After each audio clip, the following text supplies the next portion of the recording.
오늘 2019년도 성탄절을 기해서 이 땅 위에 탄생하신 예수님의 은총이 여러분에게 함께 하시기를 기원합니다. 성탄절을 해마다 우리가 맞이하지만은 성탄절의 소재가 그렇게 많지를 않습니다. 성탄절의 소재가 너무 적습니다. 그래서 제가 여러분에게 그동안 성탄절의 말씀을 전한 것이 수십 번 된 것 같습니다. 아마 생각하기로는 한 30번 이상은 성탄절의 말씀을 여러분 앞에 전한 것 같아요. 그래서 전했던 말씀을 다시 전할 수가 없어서 제가 이 설교를 좀 재탕할까 해서 옛날에 했던 그 설교 말씀 원고를 살펴보는 중에 아무래도 우리 중앙장로교회 교우님들은 모두 머리가 좋으시고 또 기억력이 투철해서 저 목사님 설교 재탕한다 그렇게 아시고 아마 은혜를 못 받을 것 같아서 전혀 새롭게 준비했습니다. 그래 아시고 은혜 받으시기 바랍니다.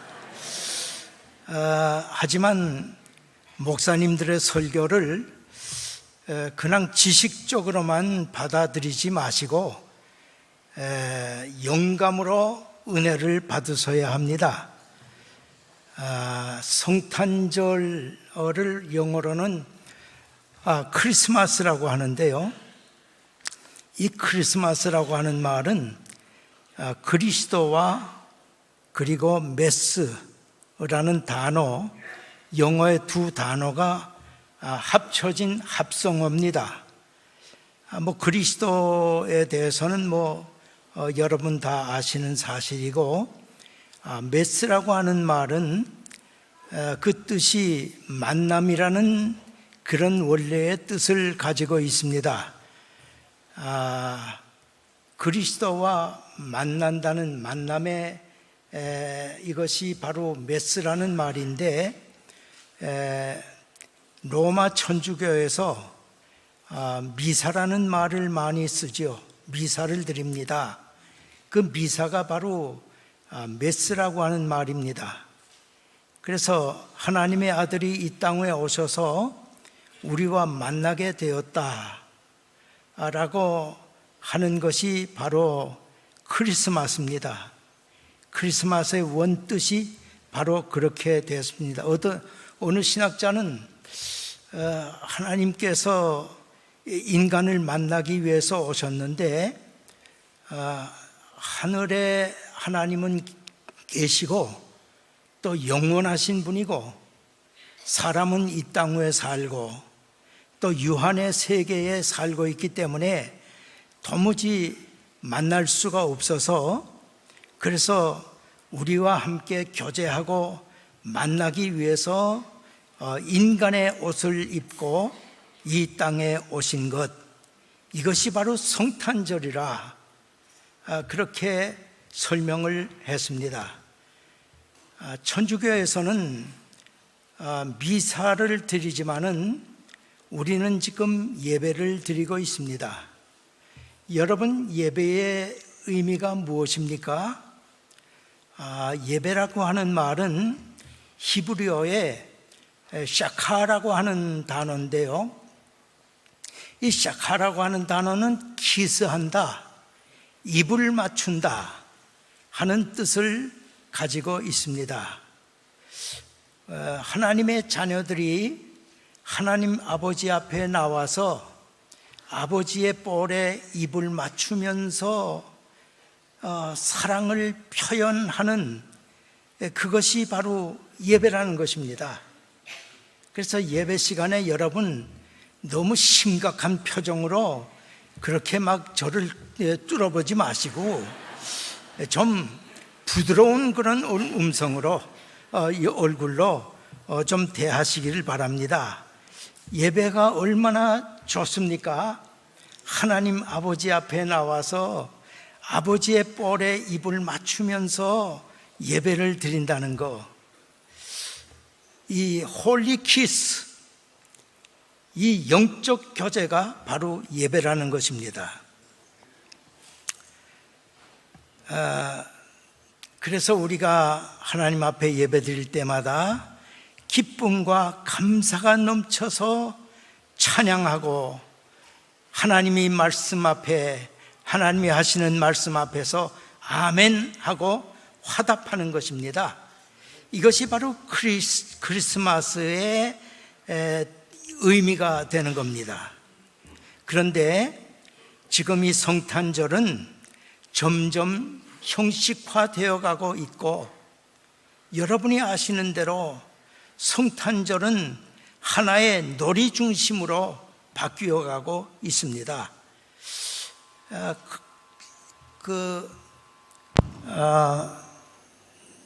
구세군의 창시자 윌리엄 부스라고 하는 사람이 그런 말을 해서요, 장차 어떤 날에는 예수가 없는 크리스마스, 십자가가 없는 기독교를 믿을 때가 올 것이라. 근데 그 말씀이 바로 현실화된 것 같아요. 여러분, 성탄절이 가까워오면 제일 먼저 성탄절을 알리는 것이 어디입니까? 교회가 아니고 백화점이고 시장이고 우체국이고 술집이고, 이거 정말 우리 그리스도와는 아무런 관계가 없는 사람들이 먼저 성탄절을 알려줍니다. 장사 속이지요. 이렇게 오늘의 성탄절은 상품화 되어가고 있습니다.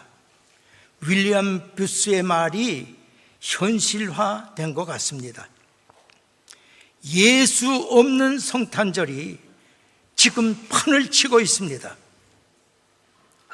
그런 면에서 이제는 성탄절이 기독교만의 명절이 아닙니다. 신불신을 막론하고 이 성탄절은 세계인의 명절이 되어버렸어요. 그런데 여러분, 우리가 바르게 생각을 해야 합니다. 성탄절은 사람들끼리 모여서 축하하고 즐기는 날이 아닙니다.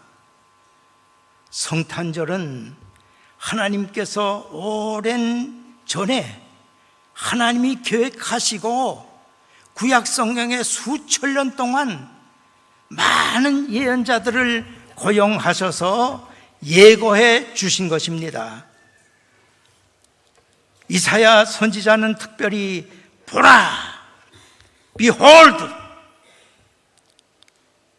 주목하고 정신을 차리고 그리고 말씀을 들으라는 것입니다. 무엇을요? 처녀가 잉태하여 아들을 낳을 것인데 그분의 이름이 임마누엘이라 하리라. 이렇게 예언한 것이 이사야서 전체의 중심 사상입니다. 정확하게 말하면 이사야 선지자는 700년 전에, 예수님 나시기 700년 전에 벌써 예수님 나실 것을 정확하게, 아주 선명하게 예언해 주었습니다. 그래서 유대인들은 메시아 예수님이 오신다는 것을 기다리고 있었습니다. 기다리고 또 기다렸어요. 그렇게 성탄절에 예수님이 이 땅 위에 오셨는데, 때가 차서 그래서 오셨는데 사람들은 예수님을 어떻게 맞이했습니까? 사람들은 예수님을 맞이하는 데 있어서 별로 그렇게 예수님을 맞이하지 못했어요. 생각해 보면 몇 가지의 부류의 사람들로 나타납니다. 첫 번째 부류는 무관심이었습니다. 예수님이 탄생하신 것과 내가 무슨 관계가 있느냐? 먹기 살기도 바쁜데 세상 쾌락에 도취되어서 예수님이 탄생하신 일에 대해서 전혀 관심이 없습니다. 무관심입니다. 뜻을 모릅니다. 뜻을 모르기 때문에 무관심합니다. 이렇게 보면 무관심이 저주입니다. 관심 없으면 망할 수밖에 없어요.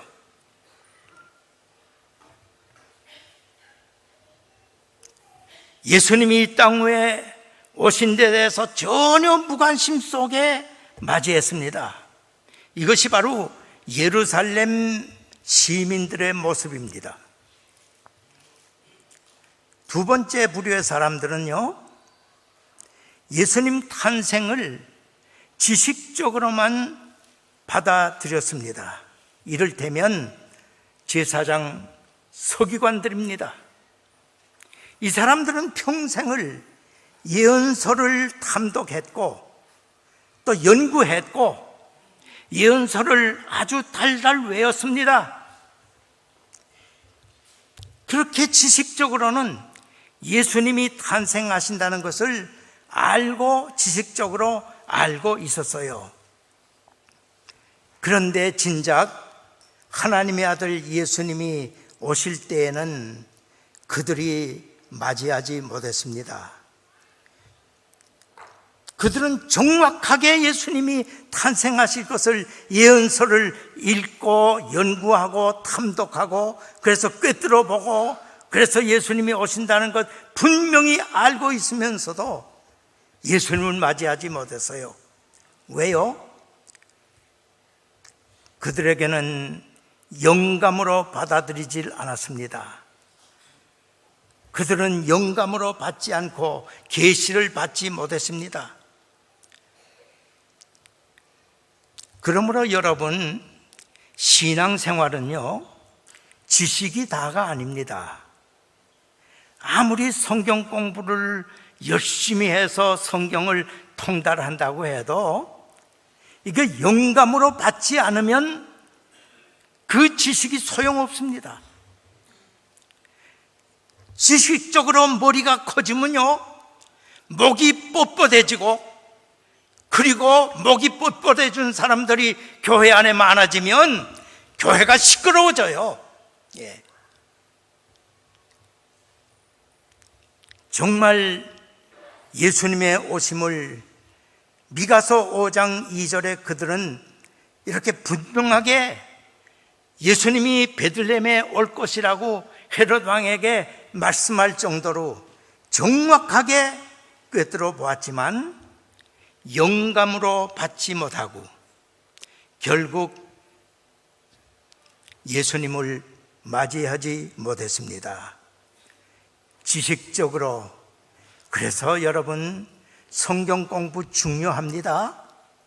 그러나 성경 공부를 하면서 기도 생활이 뒷받침되지 아니하면 안 됩니다. 우리가 부르는 찬송가도 역시 마찬가지입니다. 노래가 아닙니다. 찬송가는 은혜 받고 성령에 감동된 마음으로 불러야 찬송인 것입니다. 아무리 목소리가 좋고 기교를 부린다고 선곡이 아닙니다. 거기에 정말 계시와 그 하나님의 영감이 뒤따라야 그래야 찬송이 되고 찬양이 되는 것입니다. 지식이 다가 아닙니다. 기독교는 지식으로 믿는 것이 아닙니다. 영감으로 믿고 받아들이는 것, 이것이 바로 기독교의 진리입니다. 그 당시 제사장들과 서기관들은 모두 예언을 통달했고 또 아주 해박한 지식을 가지고 있으면서도 그러나 정작 기다리고 있던 예수님을 맞이하지 못했습니다. 이것이 바로 지식으로 믿는 그런 지식인들의 생활입니다. 모르고 예수님을 믿는 것은 이것은 믿는 것이 아닙니다. 알고 영감으로 받아들이고 그리고 믿고 고백해야 이것이 정말 예수님을 맞이하는 믿음인 것입니다. 세 번째 부류의 사람들은 박해자들입니다. 이를테면 헤롯과 같은 사람들입니다. 동방박사들이 그 먼 곳에서부터 와서 왕궁을 찾아갔습니다. 그런데 동방박사들이 왜 왕궁을 찾아갔는지 여러분, 동방박사들이 오면서 그렇게 생각을 했을 거예요. 기록에는 없지만은 제가 생각하기로는 적어도 하나님의 아들이 이 땅 위에 탄생했는데 왕궁에 태어나지 않았을까? 그들은 마국간에 하나님의 아들이 태어날 것이라는 것은 전혀 생각지를 않았습니다. 그래서 헤롯 왕에게 찾아가서 그리스도가 어디에 낳겠느냐, 그리스도 왕이 낳았다고 하는데 어디에 낳겠느냐 물었습니다. 동방박사들이 물었을 때 헤롯이 그리스도가 많은 이 서기관들과 제사장을 불러서 그리스도가 어디에서 낳겠느냐 물어보았을 때 정확하게 베들레헴에서 낳았다고 말씀을 했는데 별에 나타난 때를 헤롯이 정확하게 묻고 그리고 물었습니다마는 그러니까 그래가지고 이 2살 이하의 어린아이들을 전부 몽땅 죽인 것을 보면 동방박사들이 오는 기간이 한 2년 정도는 걸리지 않았겠느냐 그렇게 상상해 봅니다.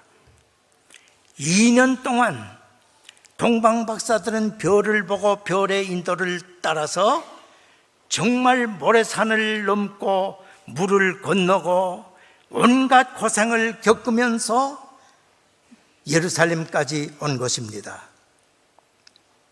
하나님의 아들이 태어났다고 하는 그 전달을 받고 예루살렘까지 별을 보고 찾아왔습니다. 그런데 정말 예수님께서 베들레헴에 탄생하셨을 때 그들은 하나님 앞에 경배와 찬양을 가서 드렸던 것입니다. 그때 헤롯 왕이 죽인 아이가 14,000명이라고 하는 기록이 있습니다만은 정확한 것은 모르겠습니다. 아무리 그래 봐야 계란으로 바위치기와 같습니다. 하나님의 계획을 꺾을 수는 없습니다. 꿈에 하나님의 천사가 요셉에게 나타나서 빨리 애굽으로 피신하라고, 그래서 아이를 데리고 애굽으로 피신합니다. 예수님은 이 화를 모면했지만은 헤롯이 아무리 권리를 행사해도 그것은 헛된 일입니다. 이런 경우가 참 많이 있습니다. 제사장들과 바리새인들이 예수님을 십자가에 못 박아 죽였습니다. 무덤에 묻었습니다. 무덤문을 굳게 잠갔습니다. 그리고 무덤문에 로마 황제의 누구도 손을 댈 수 없도록 황제의 도장을 찍었습니다. 그것으로 다 됐나요? 아무리 그래야 그런 것은 다 헛된 것이 된 것입니다. 초대교회 시대의 기독교인들이 얼마나 많은 희생을 당했습니까? 짐승의 밥이 되게 하고 불에 태워 죽이고 십자가에 달아 죽이고 그렇게 했습니다마는 결국 실패하고 말았습니다. 한 사람 죽이면 10사람 나타나고 10사람 죽이면 100사람 나타나고 결국 손을 들고 로마는 기독교를 국교로 받아들였습니다. 여러분, 일제시대의 일본 사람들이 우리 교회를 얼마나 박해했습니까? 예배당을 부수고 불사르고 주의 종들을 옥에 가두고, 그렇다고 교회가 없어졌나요? 교회는 박해했던 일본 사람들은 망하고 교회는 왕성해졌습니다. 우리 찬송가에 있는 대로 세상 나라들은 멸망받으나 교회는 영영토록 왕성하리라. 왜요?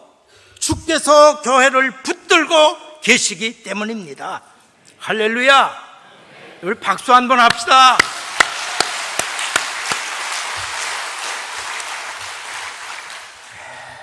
참 이렇게 하나님께서는 크게 역사합니다. 예수님께서 오실 때에 한쪽에서는 무관심했고 한쪽에서는 잡아 죽이려고 혈안이 되었습니다. 그러나 그 중에 한 부류는 예언을 그대로 믿고 그리고 그대로 나심을 고대하면서 기다리던 사람들이 있었습니다. 그 사람들이 누굽니까? 저 멀리 이방나라 동방의 박사들이었습니다. 이 사람들은 정말 신기한 사람들입니다. 그렇게 연구하고 예언서를 탐독하고 공부했던 제사장과 서기관들도 몰랐고, 심지어 자기 집 안에서 하나님의 아들이 태어났는데도 여관집 주인조차도 몰랐던 메시아를, 그 멀고 먼 나라, 이방나라, 그 이방나라는 바로 바벨론 나라, 아마 그런 쪽으로 생각을 합니다. 지금 이란과 이락 지역입니다. 거기에서부터 예루살렘까지 올라오려면 수천리, 수만리 길입니다. 한 2년을 걸렸으니까 얼마나 먼 거리입니까? 그런 먼 거리를 모래산을 넘고 물을 건너서 온갖 고생을 하면서 찾아온 것입니다. 이 사람들이 누굽니까? 바로 동방에서 예언서를 읽고 그 예언대로 이루어질 것을 믿고 장차 오실 메시아를 그대로 고대하면서 하루하루를 준비하고 살았던 사람들입니다.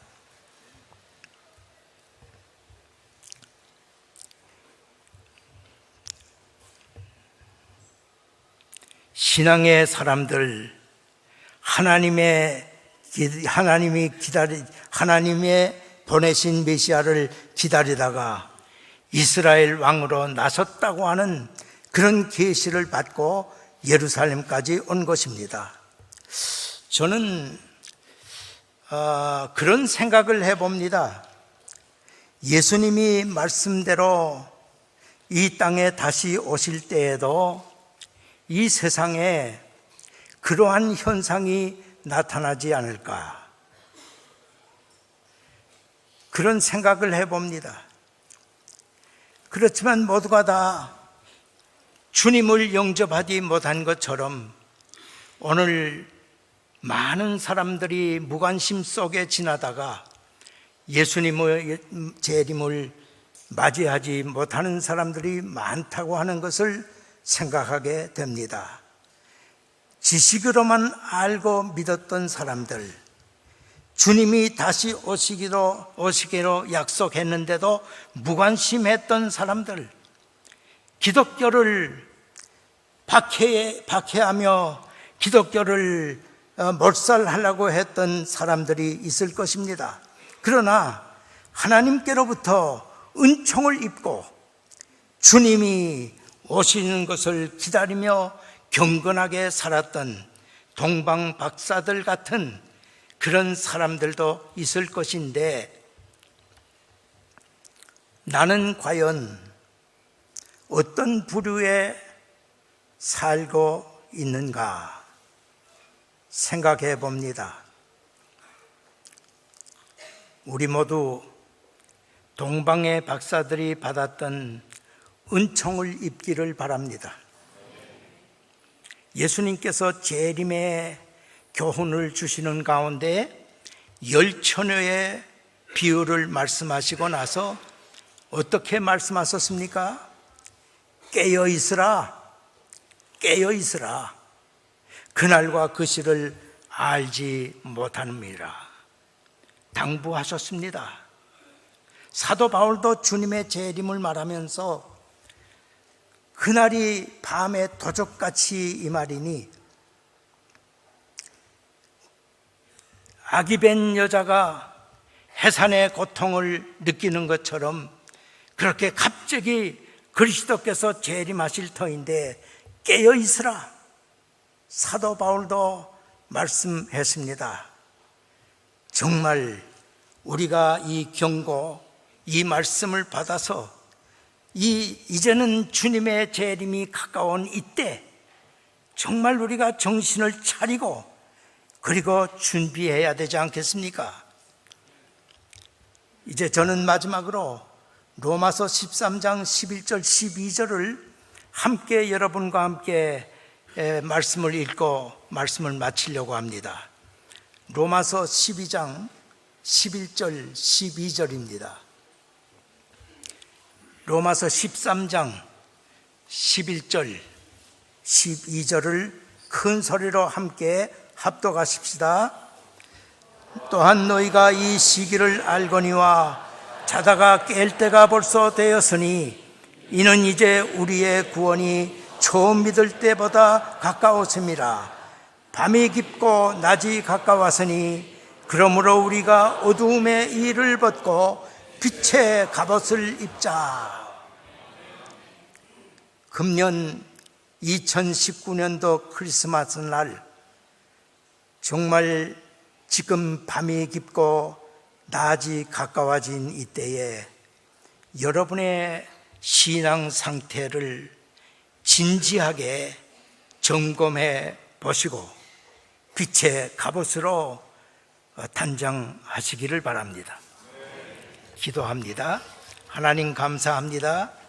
동방 박사들처럼 저희들이 그렇게 경건하고 주님의 오심을 믿고 기다리며 준비하며 주님의 오심을 맞이할 수 있는 그런 신앙의 사람들이 되게 하여 주시옵소서. 예수님의 이름으로 기도하옵나이다. 아멘.